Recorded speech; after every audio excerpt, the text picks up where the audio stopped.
کوئی مر جائے کسی پر یہ کہاں دیکھا ہے، جائیے جائیے سرکار ہم نے بھی جہاں دیکھا ہے۔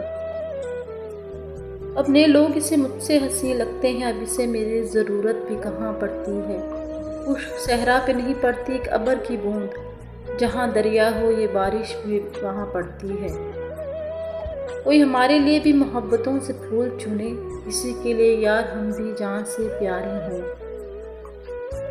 ہم نے چھوڑ دی ضد ان سے ملنے کی، تقاضے تشنگی کے ساحلوں پہ چھوڑ آئے ہیں۔ ہمیں معلوم ہے بے درد موسم کی رضا کیا ہے، ہم اپنے خواب سارے پانیوں پہ چھوڑ آئے ہیں۔ ہنستے ہوئے چہرے سے جو پہچان لے دکھ کو، سب لوگ ہی ماں جیسے ماہر نہیں ہوتے۔ جو لوگ اللہ سے رو رو کر دعائیں مانگتے ہیں، انہیں کبھی اپنے نصیب پر رونا نہیں پڑتا۔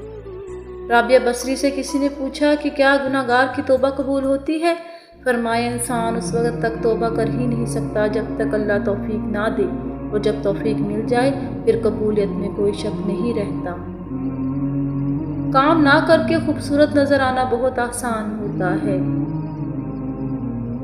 جب آپ کوئی کام نہیں کر رہے ہوتے تب باتیں کرنا اور تیز بننا بہت آسان ہوتا ہے۔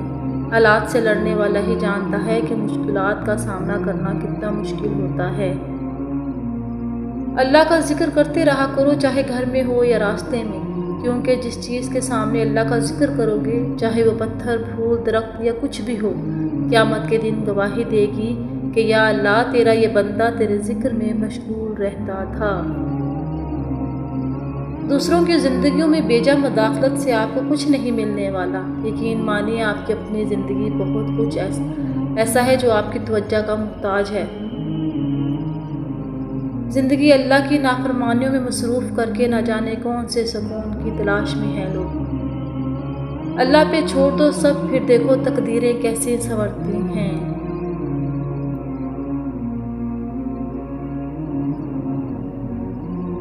یہاں یوں مایوس بیٹھنے کا کیا فائدہ جب وہاں اللہ تمہاری پکار کا انتظار کر رہا ہے۔ اللہ تمہارے دشمنوں کو خوب جانتا ہے، اور تمہاری حمایت اور مدد کے لیے اللہ ہی کافی ہے۔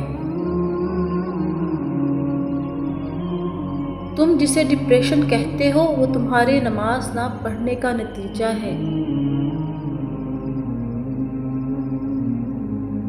اور میرے اللہ کو جوانی کی عبادت بہت پسند ہے۔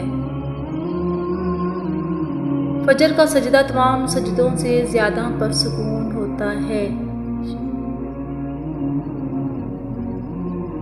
کسی سے بدلہ لینے کی ضرورت نہیں، تقدیر پر چھوڑ دیں۔ جنہوں نے آپ کے لیے کنواں کھودا ہے وہ خود انشاءاللہ اس میں گریں گے، کیونکہ دنیا مکافات عمل ہے۔